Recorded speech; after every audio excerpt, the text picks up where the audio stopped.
ये अमृत काल चल रहा है।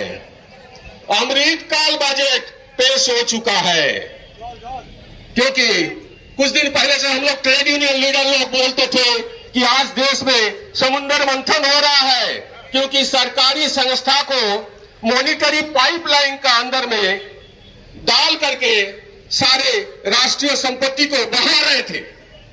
तो समुद्र मंथन तो हो गया। उस टाइम हम लोग बोल रहे थे कि नजारे का है वो हमारे गरल निकलेगा या अमृत निकलेगा। अमृत तो निकाल गया, हम देख रहे हैं अमृत निकाल गया, लेकिन अमृत कौन पिएगा ये तो बताया नहीं गया था। हाँ, अमृत पी रहा है, वही लोग अमृत पी रहा है, अदानी अंबानी अमृत पी रहा है, जो कि आज देश की 1% है और हमारे देश की संपत्ति का 40% वो भोग रहा है। और देश की निचला जो 50% हमारे आम जनता है, उनको पास सिर्फ 4% का देश की संपत्ति है, और वही लोग हमारे 68% जीएसटी प्रदान कर रहे हैं। इसका विरोध हम लोग को जताना पड़ेगा। आज देश में आर्थिक मंदा चल रहा है, सारे विश्व में आर्थिक मंदा चल रहा है, बेरोजगारी जैसा समस्या है, हमारे देश की सबसे बड़ा समस्या है, महंगाई है, लेकिन वो हमारे प्रसन्नजीदा है, वो आपको बजट के बारे में बताएंगे। लेकिन अमृत बजट, अमृत काल बजट में इसका बारे में तो कोई सुना ही नहीं दिया है। मैंने देखा, और ये जो किसान आंदोलन जो पिछले साल चल रहा था देश भर में, किसान को भी नजरअंदाज किया गया है। किसान को कहां सुविधा दिया गया है? कुछ नहीं, बल्कि वो जो सब्सिडी है, फर्टिलाइजर सब्सिडी 9,000 करोड़ रुपया घटा दिया गया है। वो जो फूड सब्सिडी है उसमें भी 5,000 रुपया घटा गया है। और बेरोजगारी को ठीक ठाक करने के लिए जो रास्ता है देश की, ये जो हमारे जो सार्वजनिक क्षेत्र की बैंक, ये बैंक का पीछे जो पेट पर लात भरने के लिए सरकार उनका मंशा व्यक्त किया है। आज हमारे देश की ये जो आर्थिक प्रगति है, इस आर्थिक प्रगति में भागीदारी लिया था कौन? ये भागीदारी लिया था इतिहास बोलेगा कि हमारे ये सरकारी बैंक।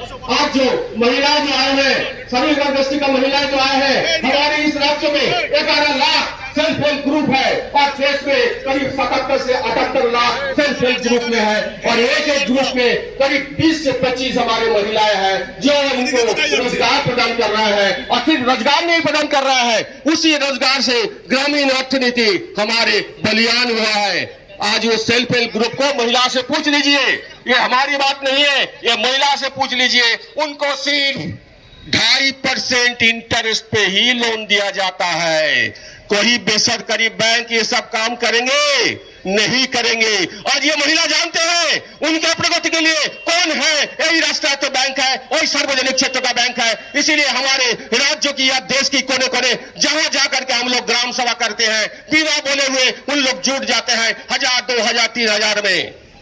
मैं उन लोगों को नमन करता हूं, किसानों को नमन करता हूं, सारे हमारे नौजवान जो है, जो बेरोजगार है, उनको नौकरी मिलने के लिए एक ही रास्ता होनी चाहिए, ये जो सरकारी क्षेत्र की बैंक, उसको प्रोत्साहन होनी चाहिए, उसको संकोचन नहीं है। उसको संकोचन करके आप देश को कहां कंगाल कर दीजिएगा। ये जो प्राइवेटाइजेशन, ये लूटबाद है। ये कौन सा राष्ट्रीयवाद है? ये राष्ट्रवाद नहीं है। राष्ट्रीय संस्था को बेच करके आप राष्ट्रवाद का बात करते हैं। साथियों, इसीलिए हमें सोचना पड़ेगा इसीलिए कि आजकल तो कोई भी अगर ये सब बात बोलता है तो उनको तो तिहाड़ जेल में भेज दिया जाता है, लेकिन हमारे बैंक ऑफिसर्स कॉन्फेडरेशन का लीडर लोगों को ये सब डर भय नहीं है, क्योंकि हम जो लड़ रहे हैं, हम जो कह रहे हैं, वो देश के प्रगति के लिए, हमारे आम जनता के लिए, हमारे नौजवानों के लिए हम आवाज उठाते हैं, और ये आवाज देश की कोने कोने गूंजेगी। सिर्फ सबका साथ सबका विकास बोलने से कुछ नहीं होगा। सबका साथ सबका विकास तो करता है वही राष्ट्रीय बैंक, जो देश की कोने कोने छोटे मोटे किसान, छोटे मोटे कारीगर को लोन दे करके उनको आर्थिक सहायता प्रदान करते हैं। इसीलिए आप लोग सोचेंगे, आम जनता सोचेंगे, क्योंकि जो लोग कहते हैं कि प्राइवेटाइजेशन होने से ग्राहक सेवा अच्छा होगा, मैं तो कहूंगा कि जो रास्ता से जा रहा है थोड़ा सा रुक जाइए आप लोग। अगर प्राइवेट बैंक अगर अच्छा ही होता तो आईसीआईसीआई का कर्णधार चंदा कोचर को क्यों 7 दिन का जेल में अंदर किया गया है? क्यों आईएलएफएस बैंक नीचे गिर गया है?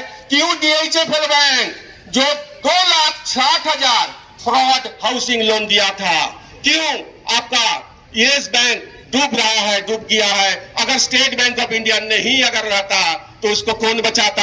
आम जनता का पैसा कहां जाता? वही आज स्टेट बैंक को अदानी कैपिटल का हाथ में सौंपा जा रहा है। स्टेट बैंक को अदानी कैपिटल का हाथ में सौंपा जा रहा है, जिनका वर्थ है 13,000 करोड़ और स्टेट बैंक का वर्थ है 48 लाख और स्टेट बैंक का 22,000 शाखाएं हैं देश की कोने कोने। 65,000 उसका एटीएम परिसेवा है, जहां स्टेट बैंक में करीब 77 से 80,000 वो जो बिजनेस करेस्पॉन्डेंस बोला जाता है वह काम करते हैं। उनका हाथ से लेकर के 13,000 करोड़ जो संपत्ति वाले अदानी को आप डाल रहे हैं ना। आज लोगों को ये सपना टूटना चाहिए, जिनका हाथ में आज देश को सौंप रहे थे आप। आज देखिए कहां से तो वो कंपनी आ गया। मैं कंपनी का तो नाम तो नहीं लूंगा, सबको मालूम है। और वो कंपनी देश की बाहर की है, उसको कुछ नहीं कर पाएंगे। तो साथियों, मैं बहुत सारे वक्ता है, मैं ज्यादा कुछ नहीं कहूंगा और यह तो कहूंगा अंतरात्मा से पूछिए देश के प्रगति के लिए कौन काम किया था। सबुज विप्लव, हरित क्रांति जिसको कहा जाता है, दुग्ध विप्लव और नील विप्लव, मत्स्य विप्लव जिसको कहा जाता है, उसको कौन किया था? और ये जो आपको जो बजट में वो जो बहुत सारे ढेर सारे आप प्रकल्प घोषणा किया है, वो प्रकल्प कौन वास्तवायित करेगा? वो कौन कर रहा है? प्रधानमंत्री स्वनिधि योजना कौन कर रहा है? प्रधानमंत्री गरीब कल्याण योजना कौन कर रहा है? ये सारे हमारे सरकारी बैंक कर रहे हैं। वो चाहे राज्य की कहिए चाहे तो केंद्र की कहिए, सारे सरकारी प्रकल्प वास्तवायित होता है इस सरकारी बैंक द्वारा। आज अगर देश की अर्थनीति इतना ही ताकतवर है तो क्यों हमारे रिटायरीज लोगों को आकर के धरना देना पड़ता है? क्यों हमारे रिटायरीज लोगों को रोज रोज 2 साल 3 साल से पिछले से लड़ना पड़ रहा है?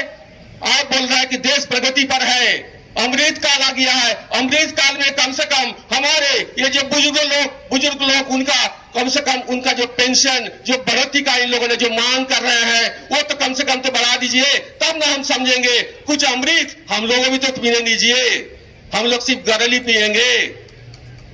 तो साथियों, ये देश जो है ये 1% लोगों की देश नहीं है। ये जो 133 करोड़ जो देशवासी है उसका 90% अनऑर्गेनाइज सेक्टर है, और उसमें सारे लोग इस देश को बुनियाद को तगड़ा बनाया है, वही उन्हीं लोगों का देश है। इसीलिए 1% से लेकर के 5% लोग हमारे देश की सारे संपत्ति खा जाएगा और हम चुपचाप बैठे रहेंगे, आवाज उठाएंगे। और हम लोग वो जो नारा लगा रहे थे ना, जब रोड में आ गए उसको शेष देख करके ही छोड़ेंगे। साथियों, यही बोल करके मैं आपको सबको फिर से नमन करता हूं और आने वाले दिनों में मैं चाहूंगा कि हमारे आईबीओसी बैंकिंग मूवमेंट का ये जो पताका, इसको पताका ले करके ये झंडा को ऊंचा करेंगे और देश की प्रगति में राष्ट्रीय बैंक को आगे बढ़ाएंगे। धन्यवाद। इनकलाब जिंदाबाद। बैंक बचाओ, देश बचाओ, बैंक बचाओ, देश बचाओ।